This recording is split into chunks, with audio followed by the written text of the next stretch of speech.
Hello and welcome to the MAC weather page for this Tuesday, August 30th. And we're going to have some very slow moving thunderstorms today. And so the headlines would be scattered thunderstorms today. Some of these could produce some very heavy downpours and some pretty impressive rainfall totals if you get underneath one of these. And again, the key nature is they'll be scattered. But at any given area, again, we could see some pretty heavy rainfall totals. Do be careful with very high dew points and this tropical moisture. We can also have some pretty frequent lightning, and that can be pretty dangerous in this kind of air mass.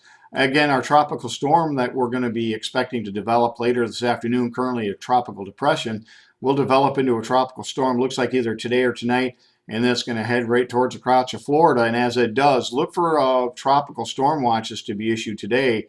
And then I think for parts of central and northern Florida, there may be tropical storm warnings issued when this is all said and done. And they could see some areas potentially well over 10 inches of rain here over the next 5 days. If we look at the normals for the day here, our normal high is 79, the normal low is 55.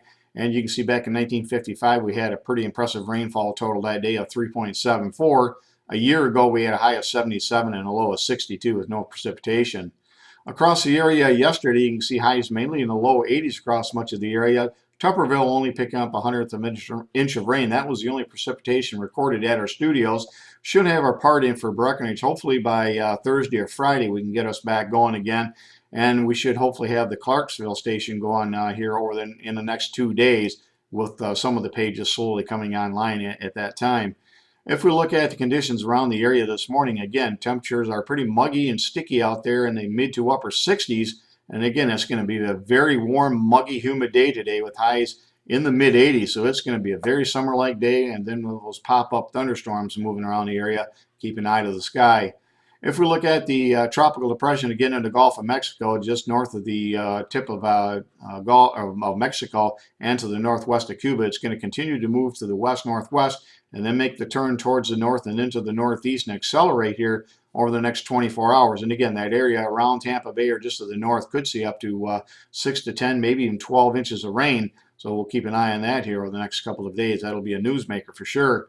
And you can see on satellite view the moisture that actually has that tropical feed connection going all the way back into the Gulf will continue to feed up into these northern stream systems. And every few days, we can expect that some areas, and whether it's us or near the Great Lakes, could pick up some heavy rainfall with that interaction between the cold fronts and the tropical moisture. Again, I think the heaviest rainfall here, though, over the next week or so is going to be back in the areas around Iowa to Wisconsin, southern Minnesota, back into Nebraska. And if we look at the radar map, you can see some of these very intense rain producers this morning across far southwest lower Michigan, but they'll continue to, that moisture will continue to move into the state. And once the sun comes up and we get really warm, we're going to see a lot of pop-up storms that will produce this very intense rainfall that you see here. If we look at the weather map for this morning, you can see the cold front that's off to our northwest and lots of Gulf and tropical connected air moving into the area out ahead of that front will squeeze out quite a bit of rainfall, especially off to our southwest. And that front tomorrow morning will be through the area, and then any leftover showers or thunder showers will mainly be across southwest lower Michigan or southeast lower Michigan over into southwest Ontario. But again, that'll be moving out. I think we'll have sunny skies returning for the afternoon hours across much of the Great Lakes. And again, we'll have another nice day on Thursday with temperatures falling into the 70s with lots of sunshine across most of the state.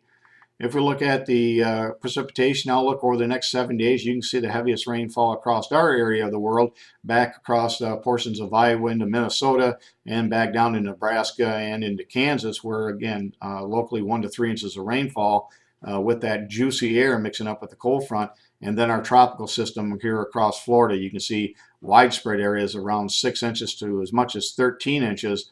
And again, this will be something to watch here over the next few days. If we look at the extended outlook, the 8 to 14 day is almost identical with very, very warm conditions expected across the Great Lakes and the Northeast all the way down to Texas, with the cooler air stuck out into the northwestern areas. And as far as precipitation, near to maybe slightly above normal, I think, as we get, again, some interaction with that very juicy air coming up.